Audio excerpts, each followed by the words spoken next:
só os recadinhos de fora, né? Fica entre a gente. Né? Vou dar uma aula na Federal da ABC daqui a pouco, vou falar a mesma coisa. Mas enfim. Vamos ver a mágica acontecendo, tá? Então o site chama Dagit. Tá? Você pode fazer no R diretamente, tem um pacote que faz também. A polícia mexer no R é legal. Eu acho que o grande problema é que é uma questão de tempo, né?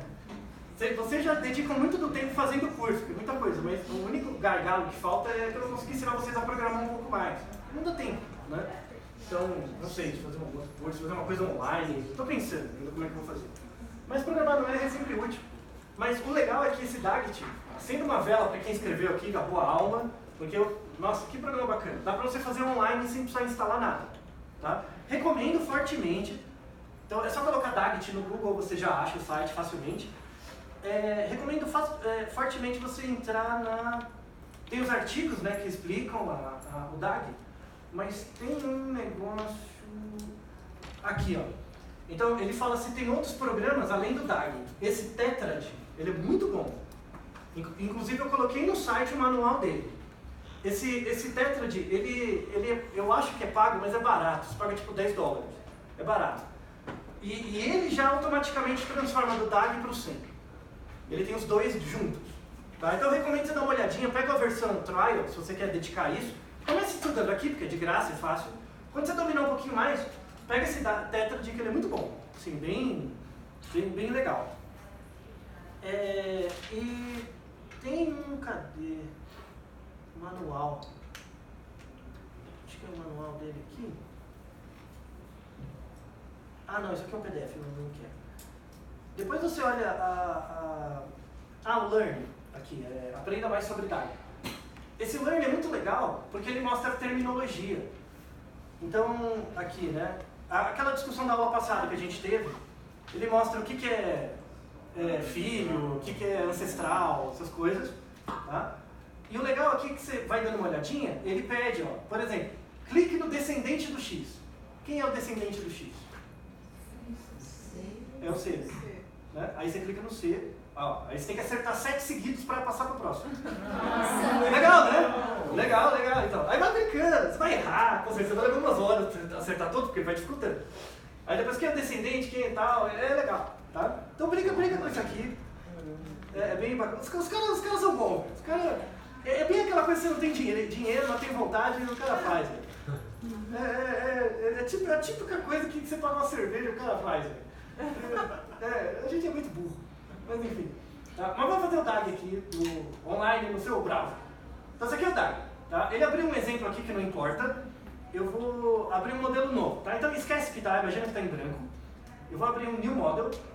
Aí, lembra que quando você faz o DAG tem que ter a exposição e o desfecho principal. A sua principal variável dependente e independente, que é a sua pergunta de pesquisa. Então ele coloca aqui, coloque por favor o nome da variável de exposição. Exposição é independente, desfecho é dependente. Então eu vou colocar, eu bolei o modelo aqui. Lembra do banco de dados das provas? Lembra do CDF do fundão?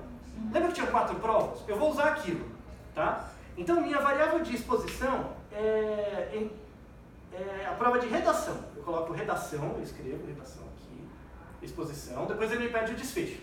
Tá? Prova de redação e tem a prova de inteligência de interpretação de texto, que está como int text. Tá? Aí eu coloco aqui, ó, ele coloca as duas. Tá vendo? Redação e int text. Tá? E exposição no desfecho. Eu recomendo que você coloque aqui como same like, porque ele coloca como quadradinho ou bolinha. Fica mais fácil de ver. Aí você pode arrastar, você pode ficar brincando. Tá? E aí eu vou colocar um mediador aqui. Você pode, depois você usa o seu talento artístico. Tá? Deve ter alguém obsessivo que essa reta não está muito reta. Aí você fica distraindo da atenção. Eu conheço. Sempre tem umas 20 pessoas, sempre tem um desesperado. Agora essa seta aqui que está batendo aqui, é azar o seu. Você vai lidar com isso. Eu não vou fazer isso. Aí, se eu quiser adicionar mais uma variável, né? Aqui tem a legenda, tá vendo? O que é exposição, desfecho, ancestral, tá vendo? Ele tem a legenda. Inclusive, você pode pôr no how to, ó. How to, como adicionar uma variável. Como é que você diz que é quadradinho ou bolinha? Não, você pode definir depois. Porque assim, a exposição e o desfecho tem que ser coletável. Então é sempre um quadradinho. Não, porque o meu veio com bolinha. Estou repetindo o que você fez, veio com Não, então, provavelmente está no Classic. tira do classic e põe no 100. Ah, like, tá. porque ele tem que parecer com 100. Então, ó, como que eu adiciono uma variável? Você pode clicar aqui, aí ele fala, para adicionar uma nova variável, clique 2 vezes no painel aqui atrás. Ó, aí eu vou fazer uma nova variável, redação, inteligência textual, e a outra era inglês. Eu quero saber inglês.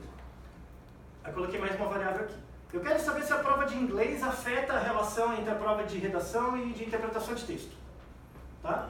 Então, quero saber. E aí, o que eu faço? Eu quero fazer a ligação. Eu clico aqui na prova de redação, depois clico na prova de inglês. Clica 2 vezes, depois aqui, aí ele faz uma seta. Aí eu clico 2 vezes na primeira, daqui vai pra cá. Tudo bem? Aí você usa o seu talento artístico, põe lá aquelas coisas que você quiser, mas aí eu fiz meu modelo, tá? Então, ele me fala que eu tenho 2 outcomes, tá? Uma exposição e tal, e aí ele coloca aqui, no ajuste, ele coloca esses números. Esses números vão ser usados, por exemplo, no Lavan. O Lavan vai usar esses números para criar o gráfico dele, tá? O que não se tem ainda aqui, que vai sair na próxima versão, ele vai fazer model code, ele vai colocar o código do Lavan aqui direto. Porque é só copiar e colar no Lavan e plim, tá? Porque fica bem mais fácil.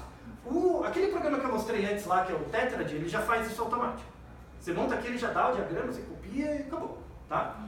Mas aqui, vamos só treinar, é bom, né? Não custa nada. Vamos fazer, esse é um modelo de mediação, tá? Simples. Vamos fazer os gráficos aqui, tá? Os gráficos não, as fórmulas. Então, por exemplo, a primeira fórmula que eu tenho é redação com texto, né?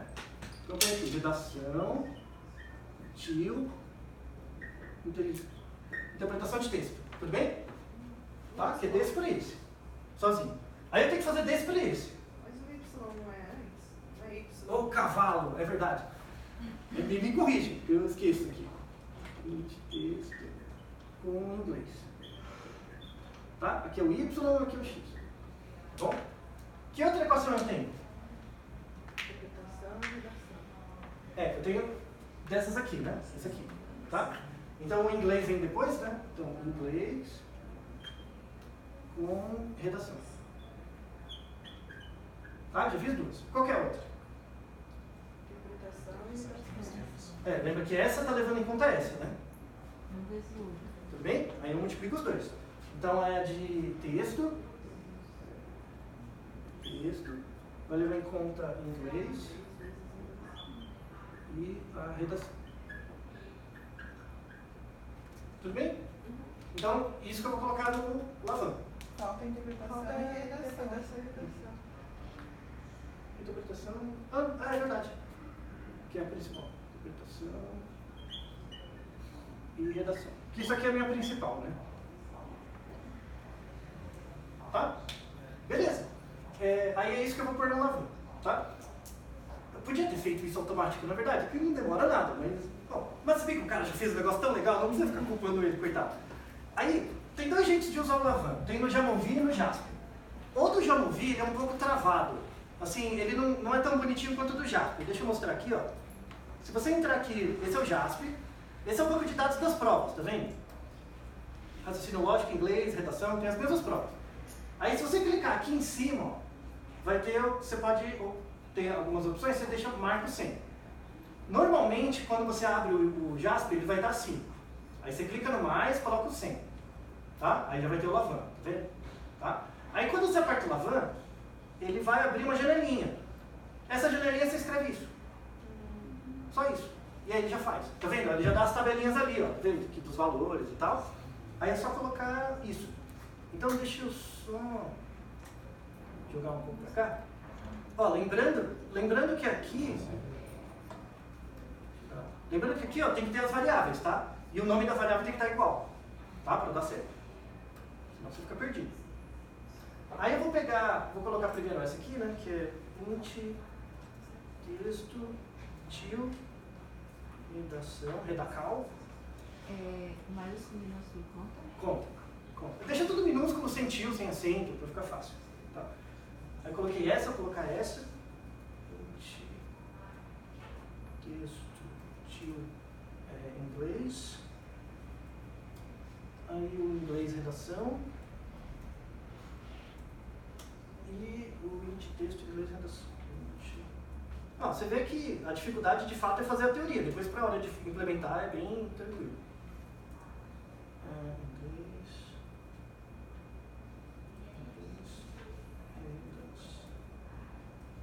Tudo bem? Coloquei as 4. Aí você segura o Ctrl e aperta o Enter. Tá? Opa. Inglês, texto. Eu dupliquei um ali. Ah, deixa eu ver. Não tinha esse de texto que eles Não. É que você colocou essa relação na interação, Aqui, né? redação em inglês. É verdade, eu tenho uma a mais. Quer ver aqui agora vai dar certo?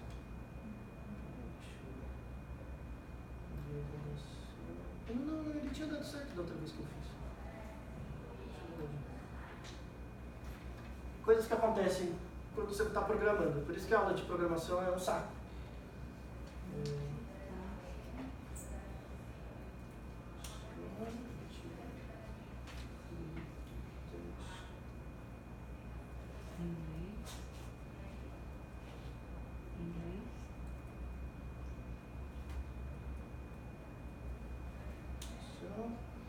Essa aqui tá usando assim.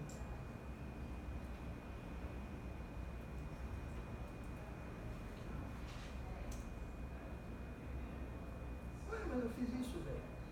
Eu fiz isso agora. Como é que eles deu errado agora? Tá faltando, gente, texto em inglês. Mas para pra isso. Tá faltando uma linha. Não, mas por que a interação deu errado? Eu não tenho que fazer. Deixa eu jogar no chão.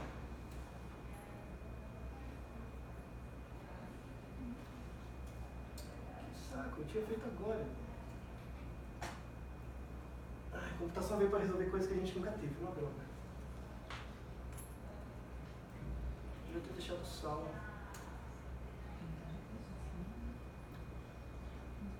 Deixa eu ver se eu tirar a interação. Agora ele roda. Por que ele não está rodando a interação?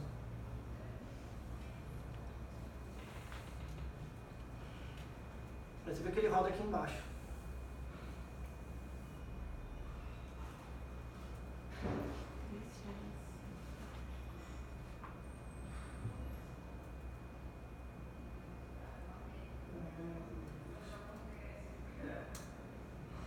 Agora ele fez.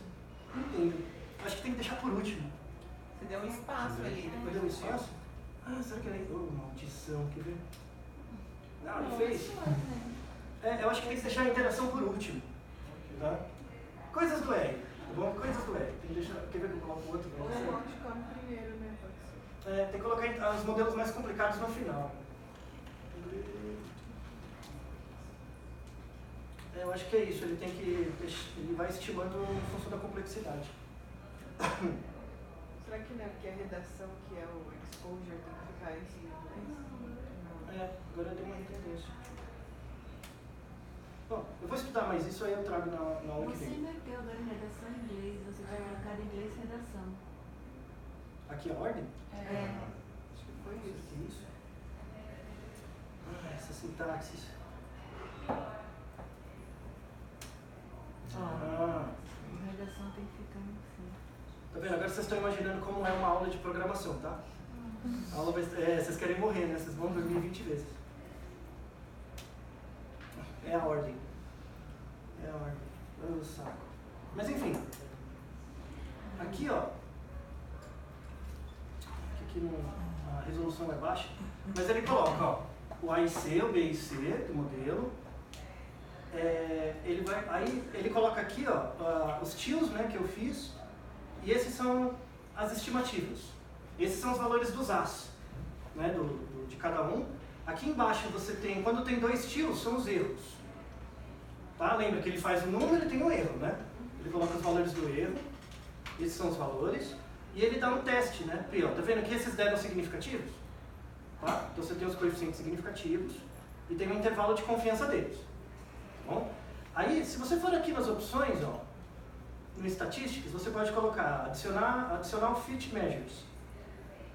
Aí ele vai te dar aqui, ó, o CFI, o TLI, tá vendo? Tá perto da 1. ficou bem bom. E ele dá aqui embaixo o RMSA, tá vendo? Está perto de 0. Então esse modelo ficou bem ajustado, tá? Porque as variáveis têm boa correlação, né? Então você vê que fazendo aqui, né, se você montando, aí você salva num arquivinho, pra você não perder, pra você não fazer errado de novo. Exporta Oi? o modelo aí, você exporta, você copia e cola? Copia e cola. Aí você salva num arquivinho e dá pra você salvar um monte de coisas, tá vendo? Dá pra você salvar um monte de coisas. Se você quiser colocar um número lá no lugar do usar, você consegue? Consegue. E aí você consegue copiar daquele jeito? Consegue. Tudo bem. Então aqui você pode fazer o layout do jeito do MPlus, do EQS, que são outros programas. Tá? Então tem muitas opções assim, para você mexer. Mas os principais são esses, o quanto de erro, a adequação do modelo e os coeficientes. Tá? Isso é o principal. E aí você vai interpretando cada um deles. Tá? Apesar da questão chata assim, da programação, você vê que é bem fácil de implementar. Né? Onde que você vai gastar mais tempo? Aqui. Montando mesmo o diagrama teórico. Então, como isso é online, isso aqui você salva, vai meditando, vai montando a teoria e quando você tiver os dados você vai fazer. Isso é a ciência. A ciência atual é isso. Tá? A ciência do docente, não de vocês, porque às vezes o modelo é muito complicado. Mas é assim, ó. Cada aluno que defende, ele pega a tese do aluno, guarda, vem aqui e põe mais um docentinho. O docente está olhando para você, mas vendo como um pedacinho do fenômeno dele. Tá? Isso é chamado, em área administrativa, em engenharia, é chamado planejamento estratégico. Na área, se você quiser fazer um MBA em planejamento estratégico, é isso. Você vai fazer um diagrama como que você quer que a empresa fique em 10 anos. Você vai fazer o diagrama. E aí o que você vai fazer para cada parte. É a mesma coisa, é o que você paga 30 mil reais para fazer um negócio na GV, você já aprendeu. É isso. Só troca isso aqui por, em vez de variáveis, coisas econômicas. É a mesma coisa. Tão legal, gente. Tão legal. Tá? Ok. Oi. Só que em modelos mais complexos eu vou ter que fazer isso aí. E se eu fizer errado e eu colocar no... Eu não tenho como testar se a sintaxe que eu fiz está certo com relação ao modelo, sabe? Então, no jeito que a gente está atual, não. Uhum. Então, de fato, é o olhômetro. Tá. Mas ano que vem, quando sair essa nova versão, aí, na hora que ele fizer automático, aí você valida. Aí uma sugestão que se faz tenta fazer no papel uma vez, e depois bate com o que ele fizer, para ver se você entendeu a teoria direito. Isso é o que eu sempre faço. Assim, eu uso muito o Tetrad lá. Eu faço na mão primeiro, para ver se depois bate com o modelo, para essa teoria está fazendo sentido. Se ela não fez sentido na minha cabeça, aí não adianta aplicar. Tá? O problema são as interações, né, que é a parte mais chata. Sim. Não, se eu colocar mais uma variável, complica muito. Muito. Por isso que isso aqui te ajuda a organizar só. Né? Agora, se eu automatiza o 100, fica muito fácil. Tá? E depois interpretar, né? Depois... que o ruim é sair daí para fazer a sintaxe para o outro. Tipo, você pode fazer uma coisa muito errada. Sim. Por isso tem um monte de artigos saindo agora, né? De como fazer do jeito certo, como interpretar e tal. Tá? Mas pelo menos a gente já chegou, já avançamos bastante. Então, os artigos que estão saindo em 2018 e 2019 é com isso. Ó, já estamos update. No final do curso 1 a gente estava o quê? 50 anos atrasado? Regressão logística, né? Dá uns 50 anos atrasado. Agora não, agora a gente está ali, ó. Está ali na boca do corpo já. Tá? Muito bem. Então, antes de acabar a aula de hoje, eu vou dar uma recapitulação na última aula do curso. Acho que é a última aula do curso 1. Que é a questão da inferência bayesiana. Vou deixar vocês pensando nisso para a gente ir para a parte final do curso, que é a inferência bayesiana. Isso é a parte mais difícil. O DAG e o 100 é o mais difícil. Tá? Então, praticamente a gente acabou o conteúdo. Falta só a ideia da inferência bayesiana. Lembrando que aqui, ó, quando eu rodo... O DAG não faz nenhuma diferença se você é bayesiano ou frequentista, porque isso aqui é teórico. Mas você está vendo aqui quando ele faz as estimativas? Ele faz um teste Z, ou um teste T, depende, você pode escolher, e dá um P. Então, você diz que, por exemplo, esse coeficiente é significativo com base nesse teste de hipótese. A inferência bayesiana trabalha nisso, só nisso. Esses valores não mudam. Os valores não vão mudar. O que vai mudar é o critério para você dizer se esse valor é relevante ou não. Tá? Então, todo o resto do curso não está invalidado, funciona muito bem. A gente só vai refazer a ideia do P. Tá? Então, por exemplo, isso tem tanto no Jamovi quanto no Jasper, né? Se eu for fazer, por exemplo, um teste T, Ó, você tem o teste T independente pareado para uma amostra, que você viu no curso 1. A gente fez na mão e tal. Mas tem as versões bayesianas deles. Tá? Qual é a diferença? Isso tem no Jamovi e no Jasper, tá? Tem a nova bayesiana, tudo que você viu pode fazer bayesiano, tudo. Tá? Qual é a diferença do teste T independente, bayesiano e normal? Ó, se você entrar no teste T normal, aqui, ó, variável dependente, variável independente, mesma coisa, né? Aí tem lá ó, o Welsh, lembra do Welsh? Lembra? Nossa, já virou uma poeira na sua cabeça, lembra? Você usa o Welsh quando não é homogêneo, tá? Ó, meio it, meu paramétrico, né? Aquela coisa toda. Ó, tamanho de efeito, pode pôr o tamanho de efeito, o CoinD, né? Tal, descritivo, gráfico. E tá bom, né? Normalidade. Dá até a coceira de ver isso. Né? Mas dá pra fazer, né? Não tem nenhum problema. Então, tranquilo, tudo que você viu. Né? Ó, o Levene, né? Tá. Aí quando você olha aqui, mesmo o teste T, ó, você vai no Bayesiano, ele dá a mesma coisa, ó, mesma cara, mesma coisa. Só que aí ele coloca BF.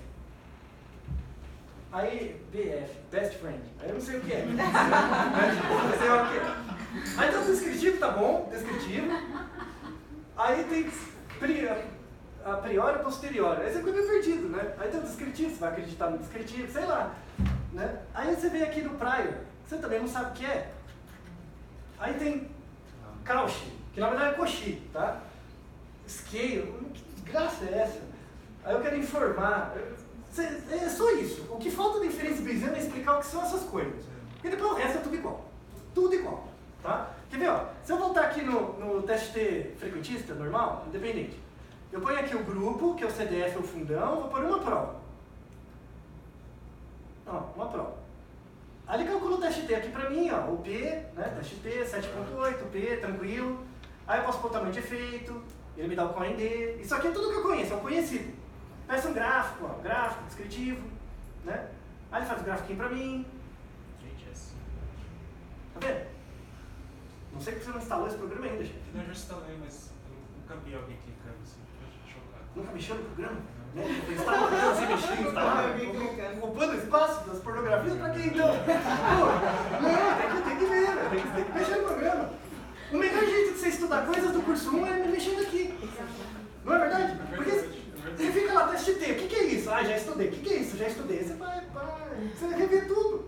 Ah, beleza. Aí eu fiz o gráfico, ó, tá vendo? Tem um cruzo, intervalo de confiança. Beleza. Agora eu vou fazer a mesma coisa bayesiano, ó. Você vem aqui, ó, bayesiano. Nossa, muito mais fácil para as pessoas. Nossa! Não tem nem o que comparar. E o Jamovi é igual, você sabe, né? Já viu que o Jamovi é a mesma coisa. Aí eu ponho aqui o grupo, ó. Ah, o que ele me dá? Ele me dá esse BF, não dá T. Mas o que é isso? Aí você, e tem uns números aí, tem uns números esquisitos. Aí você põe, sei lá, vou mudar aqui BF01. Não muda nada, assim, eu não entendo. Né? Aí eu vou fazer o gráfico. Aí, gráfico. Ah, parece a mesma coisa. Aí eu vou ficar só com o gráfico? Eu não sei. Aí eu, sei lá, aí tem os descritivos, o descritivo não muda. Mas... Você entendeu? É só isso, é só explicar essas coisas, você não entende, aí você vai ver que é tudo igual. Tá? Então, é essa a ideia do modelo Bayesiano. Claro que tem uma questão epistemológica muito importante por trás também, tá? Não é só a questão pragmática. Mas você vê que no fundo é tudo igual, você vai conseguir fazer todos os testes, mas é só a questão desse BF aqui. O BF é o começo, tá? É o P dele, não é? É que não chama P, não confunda com P. Sim. O fator dele pra... Isso, é o que você usa como critério para decidir, tá? É o BF, o Best Friend, é o seu Best Friend, tá? Chama Base Factor, né? Esse é o seu Best Friend. O modelo Bayesiano é mais amigável mesmo para você, tá? Então, eu não vou explicar todos os detalhes do BF hoje, mas eu vou deixar uma ideia inicial, pra você ir meditando, tá? E aí tem umas questões de definição, principalmente do a priori, né? Os a priori que dão um pouquinho mais de trabalho na inferência bayesiana, mas o princípio é o mesmo. Então, eu espero que tenha ficado claro para vocês que a ideia da inferência bayesiana é sobre como você define o teste de hipótese. Essa é a ideia. A inferência bayesiana não é teste novo, não muda nada. Ela não é um teste novo. Ela é um método sobre o teste de hipóteses.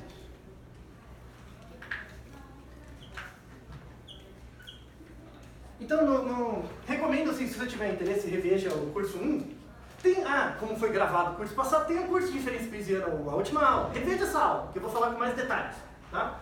Mas aqui é só uma passada rápida, né, da inferência bayesiana. Então, a inferência bayesiana é a última fase, mas a gente tinha outras 2 fases. Tá? Elas não são cronologicamente relacionadas. Então, por exemplo, o mais antigo de todos é o próprio Teorema de Bayes. O Teorema de Bayes é do século XVII, uma coisa assim. Tá? O reverendo Bayes bolou o Teorema de Bayes. E é uma ideia muito boa, né, que é você estimar probabilidades a partir do seu conhecimento a priori dos fenômenos, só que em 1700 e quebrado não tinha a priori, você tinha muito pouca informação sobre o que acontecia. Então era uma boa ideia, mas não era aplicável. E reverendo Bayes, obrigado, e ficou. Quando chegou no século XX, isso aqui ganhou muita força. Principalmente por causa de um cara que você conhece muito bem, que é o Fisher. Ronald Fisher. Tem uma história filosófica da relação do Fisher com Pearson e das brigas que eles tinham. Não vou entrar nisso aqui agora, eu entro na próxima aula. Mas o mais importante é que o paradigma atual que a gente faz testes de hipótese é do Pearson e o Newman. Tá? Que é o clássico hipótese nula e hipótese alternativa. Hipótese nula, A igual a B. Hipótese alternativa, o A é diferente do B. Tá? Você pode fazer unicaudal ou bicaudal, a hipótese alternativa. Mas a ideia do paradigma fundamental do Pearson e do Newman é que assim, a hipótese nula eu não consigo testar. Eu não consigo. Como eu consigo dizer se 2 grupos são iguais? Lembra do exemplo dos ovos de galinha? Né? Eu só vou conseguir dizer que 2 grupos são exatamente iguais quando eu tiver a população toda. E eu não tenho como ter a população toda, hoje em dia, ainda. Né? Então, isso aqui o Fisher fazia troça com Pearson, chamando isso de fé científica. Então, por exemplo, eu quero saber se 2 remédios são diferentes. É isso que eu quero saber. Eu não posso partir do pressuposto de que antes de coletar os dados, eu digo que os remédios são iguais. Eu não posso partir disso, porque eu não sei. Então, ó, é uma coisa que eu falei no curso 1 também.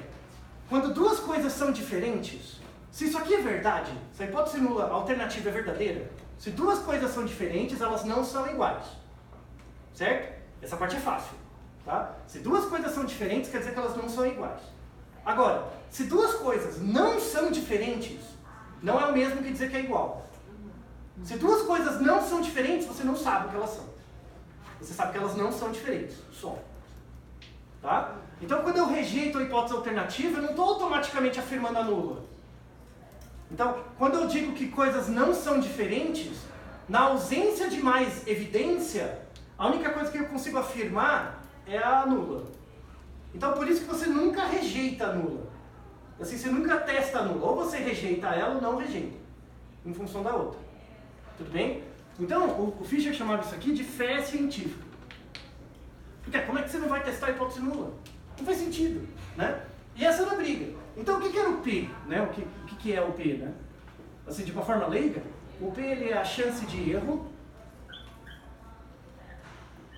em afirmar que coisas são diferentes. Chance de erro em afirmar que coisas são diferentes. Esse é o Popper, por exemplo, o Pearson é a sacada, né? Que é o problema da indução, você resolve aqui. Então, quanto mais diferenças você encontra, quando você afirma que coisas são diferentes com um P pequeno, né? Você tem uma baixa incerteza em afirmar que coisas são diferentes. Tá? Você nunca, do mesmo jeito, você nunca vai dizer que as duas são categoricamente verdadeiras. Não tem como afirmar isso, a ciência não serve para dizer a verdade. Se você busca a verdade, abre uma igreja. É para isso que serve. Igreja só serve para te dar pequenas verdades locais. Tá? A ciência não serve para te dar verdades. Ela serve para te calcular incerteza sobre hipóteses.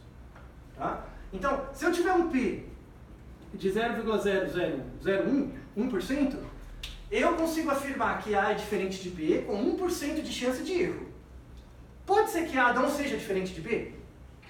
Pode. Pode acontecer, eu posso estar errado. Por isso que o grande câncer das revistas hoje é o viés de publicação. Um monte de orientador fala isso. Ah, mas a literatura inteira diz que o resultado dá assim. Como assim no seu dá diferente? É esperado que dê diferente. Você está fraudando se você sempre vai dar a mesma coisa que você acredita. Aí você vai na igreja, faça a oferenda e aí você sempre vai dar do jeito que você quer. Não é assim que funcionam as coisas.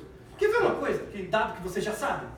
Quando eu faço cálculo de amostra, qual é o poder do teste que eu costumo assumir? 80%, né? O que é o poder do teste? Tem a ver com a validade externa. É a capacidade da minha amostra de detectar uma diferença que eu sei que existe na população. Tá? Imagina que eu faço o mesmo estudo 3 vezes. A, A1 e A2. Você fez qual da célula, por exemplo? Fiz meu estudo da célula. Imagina que eu fiz bonitinho, não tem nenhum erro. Nem do experimento, nem do experimentador. Nada.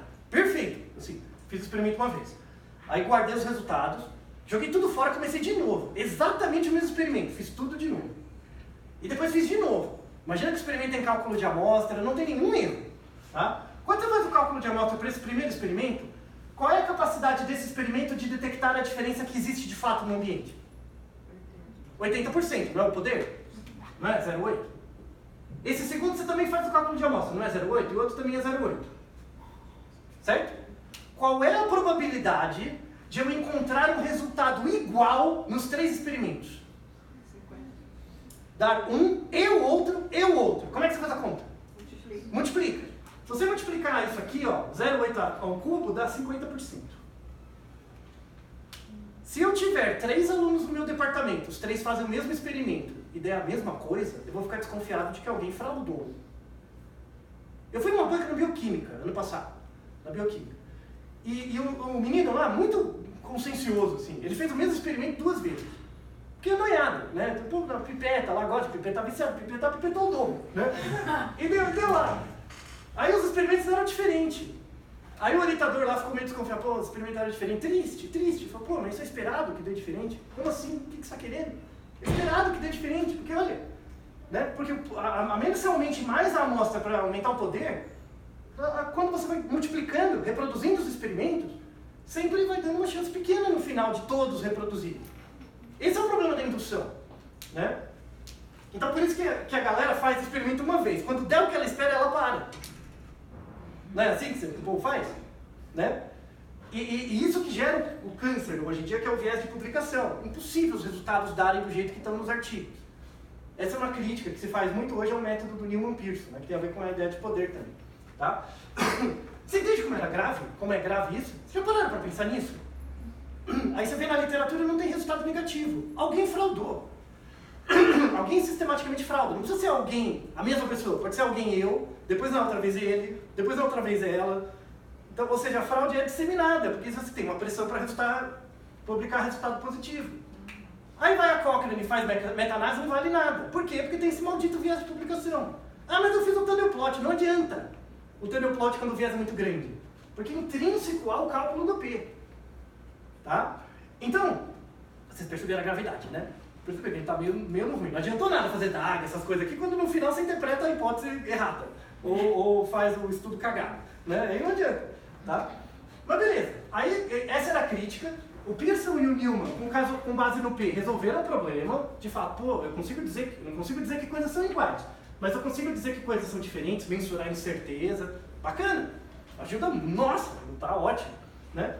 Só que o Newman e o Pearson, eles não gostavam muito do paradigma fischeriano, mas também eles criaram isso no começo do século XX, tá? Isso aqui era coisa de 1910, algo assim, 1910, né?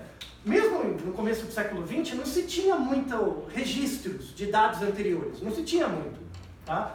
Então, toda vez, para pensar comigo, gente, quando você faz seu experimento, você vai começar um novo trabalho agora, você não atualiza a revisão bibliográfica? Você atualiza, não atualiza? Não pode ter 10 anos atrasada a revisão, né? Você atualiza. Por que você estipula a hipótese nula como sendo sempre a mesma? Eu não vou começar o estudo de novo? Então você atualiza toda a introdução e a hipótese nula está do começo do Moisés da área. Né? Lembra o Moisés? O primeiro cara que inaugurou a área de pesquisa da sua área tinha o Moisés, ele dizia, na ausência de informação, a hipótese nula. Né? Que os grupos são iguais. Aí você começa a escrever um monte de trabalhos, só que você não incorpora esses trabalhos aqui. Né? Esse é o problema. Tá? E aí o Fischer viveu mais que o Pearson, porque o Pearson era mais velho, ele começou a ver, esse modelo aí, assim, ele é bom, mas ele vai começar a dar ruim daqui a um tempo, quando você começar a ter muita informação a priori. Né? E aí ele fez, o Fischer, ele fez um modelo intermediário, que é chamado teste de verossimilhança. Teste de verossimilhança. Isso aqui veio do Fischer mesmo.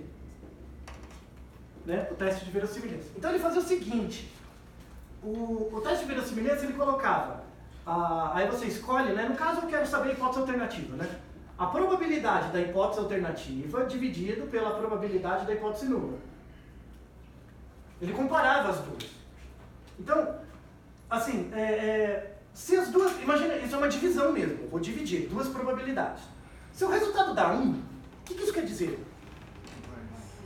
Que a chance de acontecer a hipótese nula ou alternativa é a mesma. Logo, isso é uma evidência? A chance de acontecer o que você esperava e o que você não espera é a mesma. O que você pode concluir? Nada. Ignorância total. Né? Você não sabe, assim, tipo, X, né? Então, a ideia do teste de verossimilhança, de novo, não é um teste da verdade, é o teste do que faz mais sentido, do que é mais verossímil naquele momento. O 1 é o pior valor que você pode ter, a máxima incerteza. Se o valor der maior que 1, você está favorecendo a hipótese alternativa, né?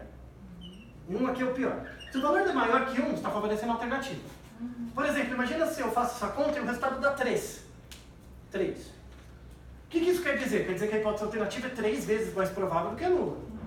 Está favorecendo lá, né? Se o valor der menor que 1, 0, alguma coisa, você está favorecendo a nula. Mas como você calculou a probabilidade? Muito bem, essa é a pergunta. Então, aí eu pulo do gato. Então, primeiro eu coloquei só a técnica que ele usa, né? Só que, você não falou que não dá para calcular a nula? Como é que eu calculo aqui? Então, aí tem a manha, né? Qual que é a manha? Porque foi a primeira coisa que perguntaram para ele quando ele falou, né? Boa essa ideia, mas isso aqui, como é que eu calculo?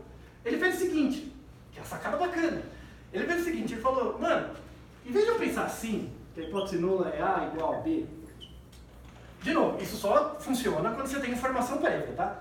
Ele fala o seguinte, não, eu vou falar que minha hipótese nula é A menos B igual a 0. Matematicamente é a mesma coisa. Não é? Eu só joguei o B para o lado. Funcionalmente não é. Assim, funcionalmente não é. Porque, eu não sei quanto é a probabilidade de A, nem de B, mas eu estou trabalhando com a diferença.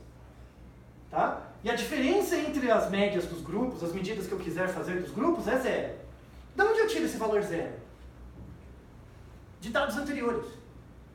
Então, por exemplo, se eu publiquei um artigo antes, na mesma área, e a diferença entre A e B foi, sei lá, num artigo anterior, a diferença entre as médias de A e B foi 10%, isso vai ser minha hipótese nula para o próximo estudo.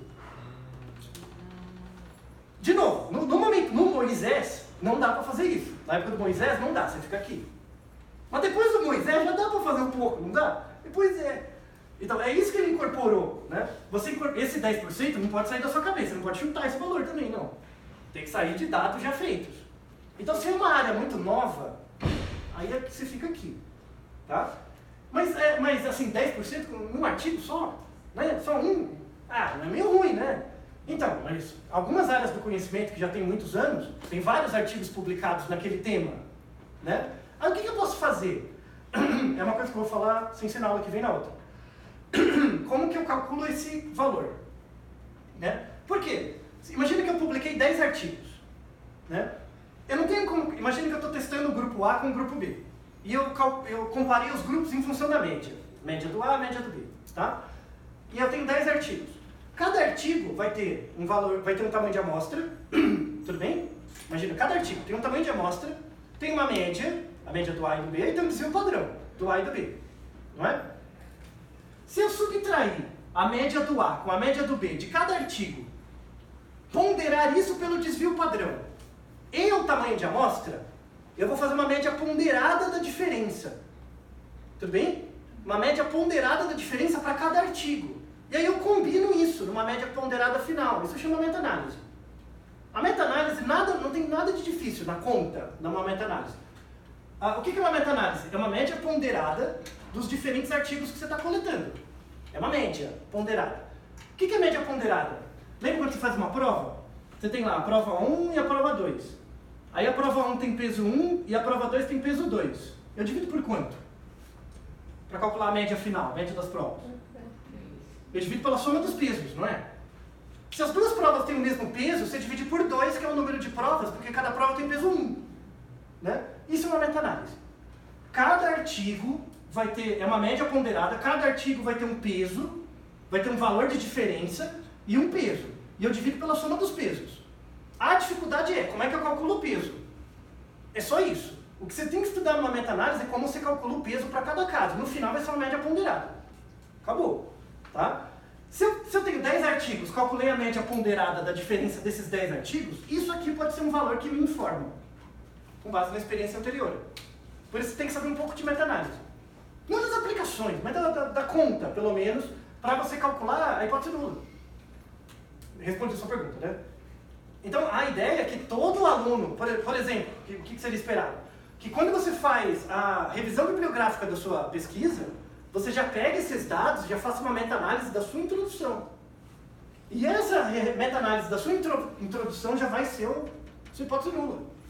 Então, a minha hipótese nula é, sei lá, que a diferença entre A e B seja 10%, sei lá, e a hipótese alternativa é que é diferente disso. Pode ser diferente para mais ou diferente para menos. Mas por que você vai fazer? Se você fez estudos em que você comparou A com B e deu 10%, essa diferença pode ser importante. Por que a sua hipótese alternativa é que tem que dar maior?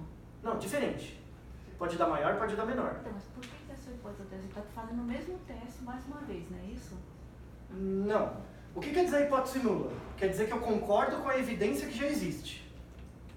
Ou seja, o tamanho de efeito que eu vou encontrar na minha pesquisa é igual ao tamanho de efeito que eu encontrei antes. Ou seja, eu estou reproduzindo a evidência. Isso é uma hipótese nula. A hipótese alternativa é, e aí é uma discussão metodológica, não é estatística, eu vou definir na minha introdução que o meu artigo é melhor por causa de A, B e C, os outros artigos não fizeram isso, eu vou fazer.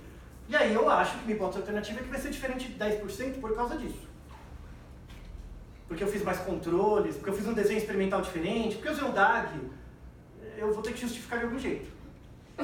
Tá? Então, minha hipótese nula é que a diferença entre os grupos é relativa a uma medida de efeito, e a hipótese alternativa é que isso é diferente disso.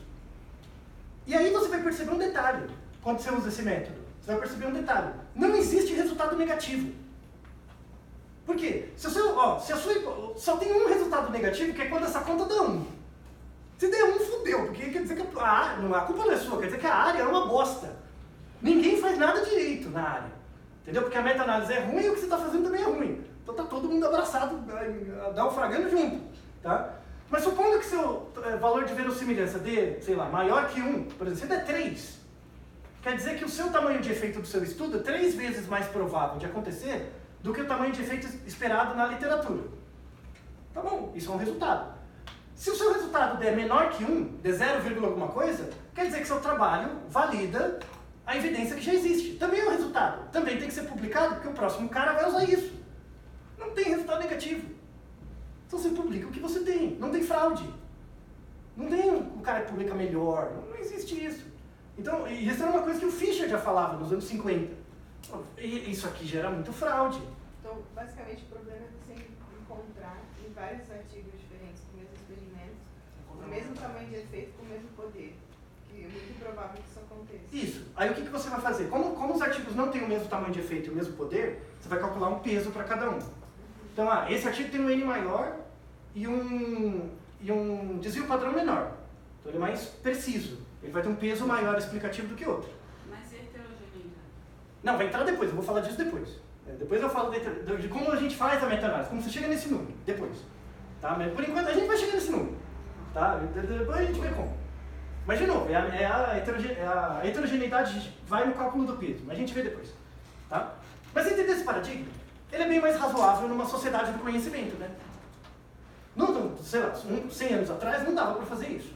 Eu concordo, mas hoje em dia dá. E aí, essa é a briga do P, né? O P está caindo exatamente por causa disso. Não é a culpa do P, é a culpa da hipótese nula. Dá para testar hipóteses nulas hoje. Não é impossível que todo mundo faz estudos errados. Não tem como, é impossível falar isso. Tá? E aí o Fischer propôs esse método.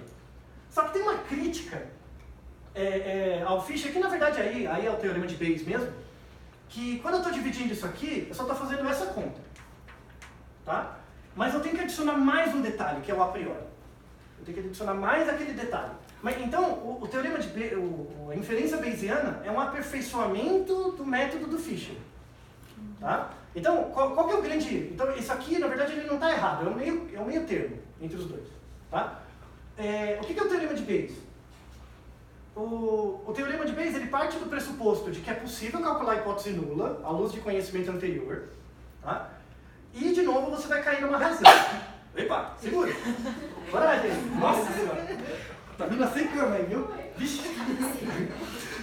Tá aí. Vamos lá. Então, o teorema de Bayes ele parte do pressuposto de que é possível calcular a hipótese nula por meio de conhecimento anterior. Então, se você não tiver conhecimento anterior, volta no basal, né? Hoje em dia já dá. E aí a ideia é explicar essa fórmula, tá? Eu vou deixar a indicação dela e como chega no fator de Bayes. Aí, no aula que vem, a gente testa mesmo. Continua, tá? Então, o que é H e o que é E? H é hipótese, e E é evidência. Evidência. São os dados. Dados. Se você tem dados, a rigor você teria alguma evidência. Tá? São os dados. Então, ó, eu quero saber a probabilidade da minha hipótese dado a evidência que eu tenho. É isso que eu quero saber. À luz dos dados que eu coletei, qual é a probabilidade da minha hipótese ser verdadeira? Tudo bem? Essa é a alternativa, né? É a alternativa, minha hipótese, é o que eu espero. Tá? O que eu espero é a alternativa. Então, a minha hipótese ser verdadeira em função das evidências, isso é a probabilidade. Isso vai levar em conta o seguinte, a probabilidade da evidência ser verdadeira dado as hipóteses. Isso é o lado mais complicado, que é o seguinte, por exemplo, imagina o exemplo clássico da medicina de exame, né? Imagina que você faz um exame para uma doença e o exame dá positivo, tá? Você não fica assustado? Por quê? Porque você acha que se o exame deu positivo, logo eu estou doente. Você está afirmando isso aqui, ó, que minha hipótese é verdadeira, estou doente, dado a evidência, que é o exame positivo. Mas na verdade o que você tem é isso. Que o exame é positivo partindo do pressuposto que você está doente. Porque você acredita que o teste tem 100% de confiabilidade. Se o teste for perfeito, isso e isso é igual. Se o teste é perfeito. Mas testes são perfeitos? Não. Então, isso aqui é uma fração disso. Então, por que você fica assustado quando o teste dá positivo? Porque se o teste deu positivo, eu estou doente, automaticamente. Você afirma isso. Qual que é a hipótese? Eu estou doente. E o teste deu positivo, que é a evidência, logo, né? Só que isso não é verdade. Tá? Na aula que vem a gente faz um teste até disso. Isso não é necessariamente verdade. O que você tem é isso. Que o teste deu positivo partindo do pressuposto de que você está doente. Tá? Isso é o que o teste te informa, e isso é o que você tem. O que você gostaria. Tá? A gente fica muito assustado com o resultado de teste diagnóstico, porque a gente pressupõe que esses dois são iguais. Só que isso leva em conta, tem que levar em conta dois fatores, que aí na aula que vem eu explico melhor, dois fatores. Que é a prevalência da doença. Por exemplo, se a doença é muito comum, gripe é uma doença comum, relativamente comum. Como a doença é muito prevalente, fica plausível dizer que isso fica parecido com isso. Porque é uma doença muito prevalente, deu positivo, eu estou com sintomas, então provavelmente é verdade. Só que se a doença for muito rara, fica difícil isso ser igual a isso. Porque eu abro o teste, deu positivo. Poxa, mas a doença é tão prevalente, só tem 10 pessoas no mundo que tem essa doença. É muito raro ter essa doença, justamente eu. Provavelmente é um problema de sensibilidade do teste. Tá? Então, uma das coisas é a prevalência da doença e a outra é a sensibilidade do teste. Se o teste é meio ruim, ele erra muito, afeta essa diferença aqui. Tudo bem? Aí na aula que vem eu faço uma continha bonitinha, mas só para você refletir. Então, isso aqui é o que eu quero saber, mas isso é o que eu tenho. Né? É a probabilidade da minha evidência ser verdadeira dadas as hipóteses. Isso é a hipótese alternativa. Isso aqui é a hipótese alternativa. Tá? E a probabilidade da evidência ser verdadeira vem do seu estudo mesmo, da qualidade do seu estudo. Evidência são seus dados. Tá? Qual é a probabilidade dos meus dados refletirem a verdade? Que medida mede isso? Qual é a probabilidade dos meus dados refletirem diferenças que eu espero? O poder do teste. Tá? Então, se o meu poder do teste é grande, se esse número é grande, aproxima de 1, isso vai ficar igual com isso. Esquece esse cara, esquece esse aqui. Tá? Se o poder do teste é 1, total, esse fica igual a esse. Porque o teste acerta tudo, é igual o diagnóstico. O teste não erra, 100% de certeza. Isso fica igual a isso. Fácil. Mãe de Ná. Mãe de Ná nunca erra. Então você está acreditando que, tipo, eu vou achar o amor da minha vida porque a mãe de Ná disse, né? Mas na verdade a mãe de Ná diz que eu vou achar o amor da minha vida porque, né? Então, esse é o problema, tá? Só que o poder do teste é sempre 1. Não, nem sempre. Então, por isso você tem que ponderar, tá? É a hipótese alternativa pelo poder. E isso tem que levar em conta, isso aqui é o poder, né? Uma medida, entre aspas, uma medida do poder do teste. E eu tenho que levar em conta a probabilidade da minha hipótese ser verdadeira. Que isso tem a ver um pouco com a hipótese nula. Isso tem a ver um pouco com a hipótese nula. Tá? Então, isso aqui, o teorema de Bayes é um avanço disso. É um avanço, ele leva em conta mais detalhes. Mas é o mesmo princípio. Mesmo princípio. E isso aqui é chamado probabilidade a posteriori. A posteriori. Que é a probabilidade da minha hipótese ser verdadeira à luz das evidências que eu tenho. Tá? E eu quero estimar esse cara. Essa probabilidade a posteriori é o seu best friend. Isso é o fator de Bayes. Tá? Então, e aí ele é uma probabilidade, ele vai de 0 a 1. Tá bom? E aí a gente vai entrar em como... Tem vários jeitos de medir isso. Você pode transformar de 0 a 1, você pode transformar em número de vezes, tem vários jeitos. A gente vai ver depois. Mas o que eu quero deixar com vocês é a lógica. Tá? Então, de novo, o resto dos testes não muda nada. O jeito de estimar, as coisas não mudam nada. O que muda é o P no final. É a hipótese, o erro que você afirma sobre a hipótese. Tá? Ao invés de calcular uma chance de erro padrão, você vai calcular uma hipótese de probabilística em função do que você conhece. Tá? E isso é muito mais ligado com a noção do quê? Com a noção de causa. Né? O que é a noção de causa atual? Né? Tem N definições. Mas a noção de causa é um modelo que afirma com base no que sei até o momento. Isso aqui, ó, modelo que eu afirmo com base no que sei até o momento, é o P de H dado E. É a probabilidade da minha hipótese dado a evidência. Ou seja, todos os modelos bayesianos, no fundo, são modelos causais. Causais nesse sentido, porque eu consigo, à luz das evidências que eu tenho, eu afirmo que eu posso afirmar com certa probabilidade. Tudo bem? Você entende que a noção de causalidade vai além do desenho de estudo? Então, a rigor, assim, tem muito estatístico que fala isso, muito bayesiano que fala isso. Você pode fazer o RCT que você quiser. Se você usar P, não é causal. Mas tem a ver com a definição de causalidade dele. Porque quando você faz um RCT do jeito que você quiser, com propensity score, você escolhe. Faz do jeito complicado que você quiser. Mas se você usa o P, você está partindo do pressuposto que a hipótese nula aqui é tudo igual. Isso não é verdade. Você não está considerando conhecimento a priori no fenômeno. Então você não está fazendo causalidade. Causalidade é quando você coloca na hipótese nula o que você já sabe. Aí sim, com o desenho de estudo fica mais forte. Por isso que se fala que causalidade não é sim ou não, é um grau. Quanto mais coisas você faz, mais causal vai ficando o estudo. Então se eu faço um RCT com P, tem um nível de causalidade, mas não é muito grande. Se eu faço um RCT usando fator de Bayes, melhora um pouco mais. Se eu faço um RCT a partir de um DAG, melhor ainda. Você entende? Então você vai acrescentando elementos, a causalidade é aumentando. Isso que é a beleza da coisa. Tá? Então a parte final do curso se encaminha nesse sentido. Como você faz para transformar os seus P's nisso, no fator de Bayes. E aí, dado que você conseguiu entender aqui o fator de Bayes, veja a penúltima questão da prova, que é do nosso querido Heleno, que você vai ajudar o Heleno a salvar o seu casamento com a Selma, usando inferência bayesiana, né? Depois de ter ido no Ratinho, porque eles tretaram forte no Ratinho, né? Porque o Heleno dizia que a filha não era dele, mas era, né? Heleno é o rei da malemolência, né? Do veneno, né? Aquela coisa. E aí você vê, eles vão usar a inferência bayesiana para salvá-lo, né?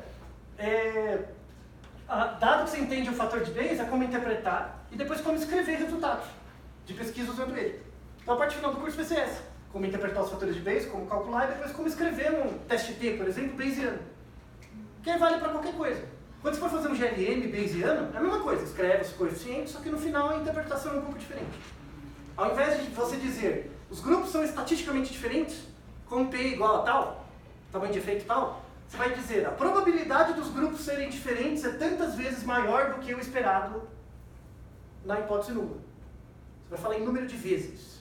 Esse é o número de BF que o teste vai te mostrar. Aí ele pode te mostrar como uma probabilidade ou como um número de vezes. Aí você escolhe qual deles você acha melhor.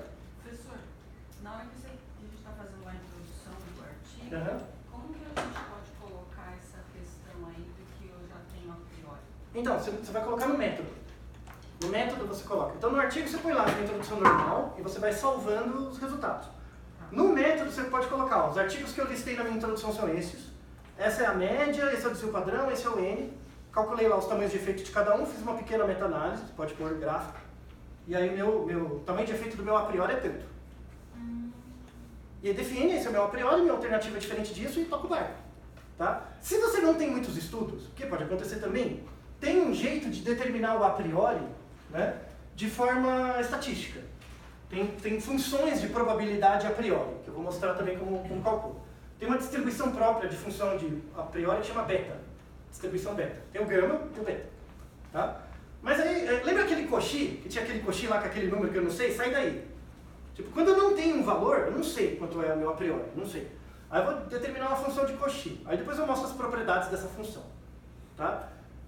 Aí a briga dos Bayesianos. Tem Bayesiano que não gosta de usar Cauchy, tem outros que gostam. Aí eu vou deixar a discussão para vocês refletirem.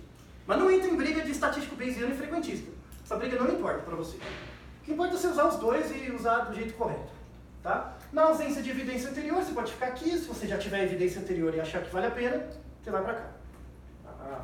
A regra de bolsa inicial é essa. Tá? Bacana, hein? Não é bacana? Vamos aprofundar mais isso na aula que vem. Tá? Valeu? Obrigado. Não apaga não, Não, tá tudo aqui, vou deixar. tem a questão da loja.